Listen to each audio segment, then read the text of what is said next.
So much playing out behind the scenes. So let's give you some more insight. The race for this 10th Assembly leadership has brought up a lot of issues, really. But Honorable Adewunmi Onanuga joined us on the program this afternoon. She's a member representing Ikenne Shagamu Remo North Federal Constituency, a member of the All Progressives Congress. Joins us live from our Abuja studio. Good afternoon, madam. Thank you for joining us on the program.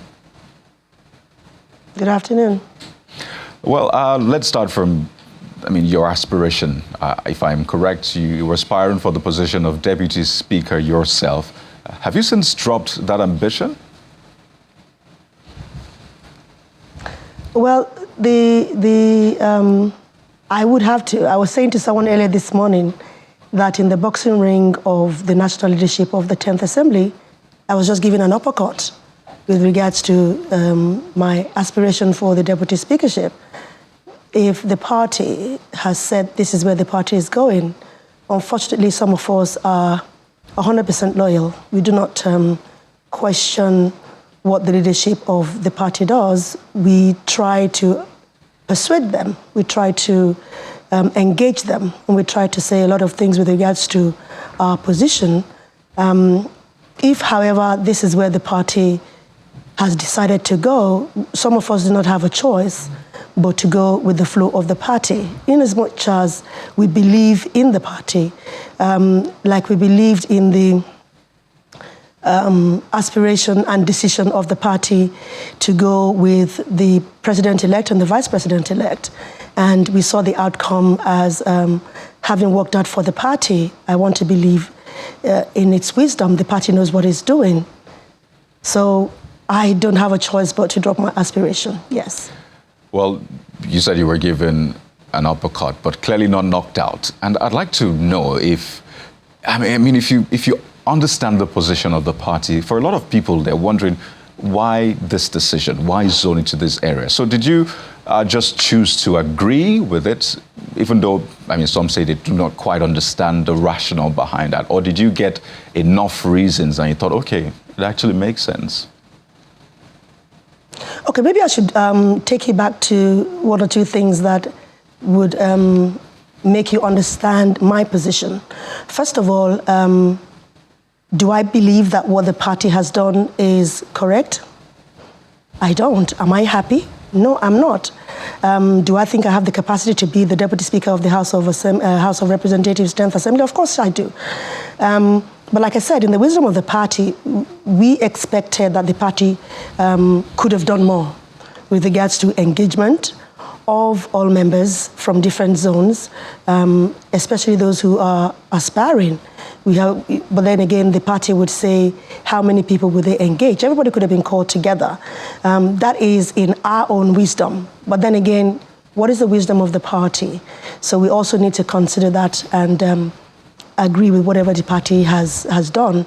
Remember that nobody got here on their own platform. Everybody came here on the platform of the party.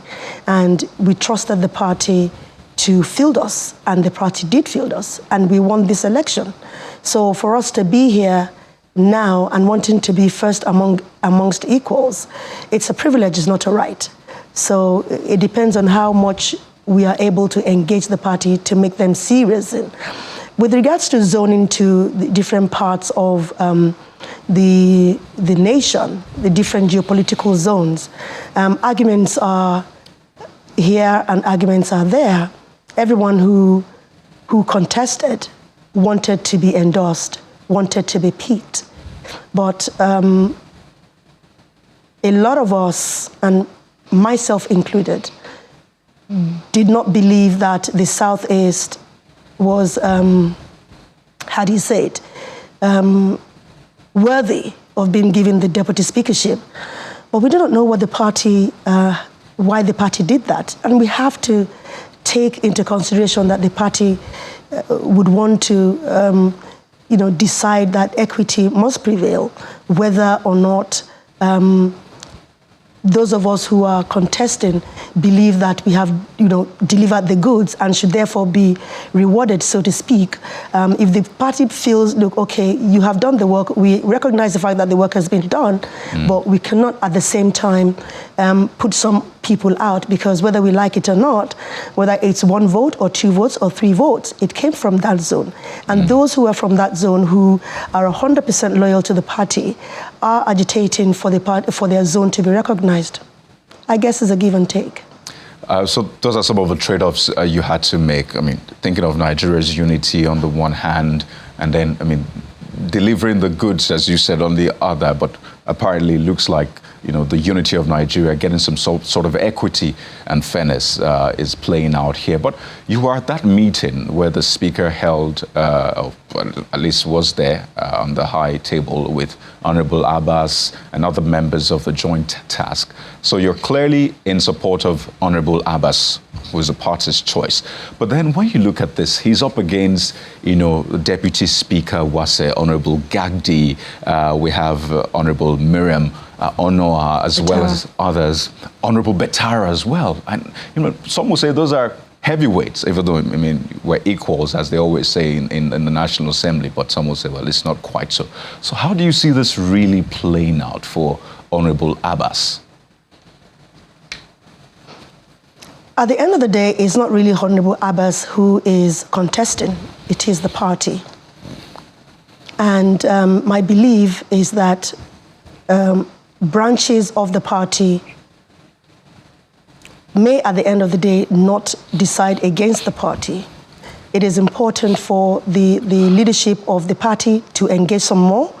It is important for the leadership of the party to recognize all those who are aggrieved. I'm aggrieved. I'm aggrieved, especially for myself and for the gender balance. Even now, we do not even know what is coming to me as a person, and then, you know, to the gender, to the women folk, because the 4 presiding positions have been given to the male gender. So what is coming to the female gender? What is coming to me as as someone who aspired? So, you know, it's a difficult situation for all those who have aspired. It is important for the party to, however, engage some more deeply, not the noise of people who are aggrieved, but the noise of those who are aspiring. They are the important people that needs to be called to the table and have a discussion with, or have discussions with. It is important, because if we do not do that, then, you know, we will be leaving fireworks on the roof, so to speak. So I want to believe that the party would engage some more. I want to believe the party would be all-inclusive, i.e. both gender as well, when they are doing these engagements with regards to making sure that there is a balance. As it is now, there is no balance. 4-0, you know, for presiding officership is not a good balance. So we need to really engage some more. Speaking about this balance, yeah, you're right. Looking at that list, in fact, when you see the zones that the positions were zoned to, the Northwest appears twice for the deputy, the deputy Senate President, and for the Speaker, zoned to the Northwest. So that's also another conversation people have raised, saying that, well, this looks lopsided. But let's talk about the women folk in the National Assembly. You are aspiring. You've since dropped that aspiration as a result of that uppercut. Honorable Miriam Onoa is also aspiring. And there's been that question about women supporting women. And people are asking, why aren't you supporting Honorable Onoa, for example, or vice versa? Do you get that support from women folk? Is there maybe like a coordinated approach amongst the women in the National Assembly saying that these are our demands and you need to listen to them? Honorable Onoha is aspiring for speakership. Yeah. The speakership has been zoned, like we all know. Deputy speakership has been zoned, like we all know. That's what I said when I said that the party needs to engage all aspirants, irrespective of whether it's been zoned or not. They need to engage each and every one of us some more, maybe collectively, maybe individually, but that engagement is important. I do not have a problem supporting Honorable Onoha. like I know Honorable Ona will have no problem supporting me, but what are we supporting ourselves on? Are we supporting ourselves to fight against the party, or are we supporting ourselves to serve the people? So, you know, it's a difficult situation and a difficult question that we all need to answer. I would never ever fight the party, no matter what happens. And I would rather engage the party and express my opinions to the party and let the party see. I guess this is a way for the party to see that, you know, there are people that are aggrieved. Because I am standing where the party has said to stand, doesn't mean that I'm happy, but it also means that, you know, I would not stop my engagements with the party and with my colleagues and having them see that, look, okay, if this is where the party has said it is going in the wisdom of the party, what is going to be available for all those who have aspired? What would be on the table for all those who have aspired? Because I needed to understand that most of the women who came out, there were 3 of us who came out aspiring. The reasons why we wanted to put our hat in the ring is we feel that the female gender needed to have a seat at the table of decision making. Not one woman, not 2 women, most possibly 3 women in the leadership of 10 people. Right. Honorable, we're totally out of time, but quickly, so what do the women want now, the women folk, if you can speak for them? So what, since the 4 principal seats have been taken, or at least zoned for now, so what are your demands? The 4 presiding seats have been taken. There are, you know, 6 more seats. Well, no, 2 presiding seats in the House of Representatives, and there are 8 more seats. 4 for the majority leaders, and then 5 for the minority leaders. No, that's not true. That's not correct. No, 3 for the majority leaders, and then majority party, and then 5 for the minority leaders. We are asking that, you know, whatever is remaining in the majority, at least 1 should come to a woman, and 2 should go.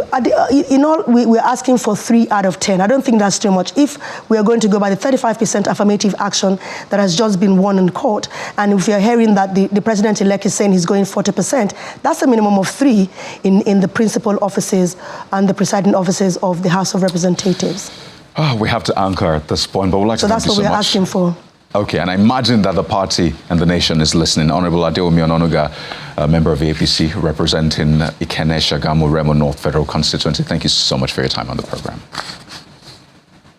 Thank you for having me.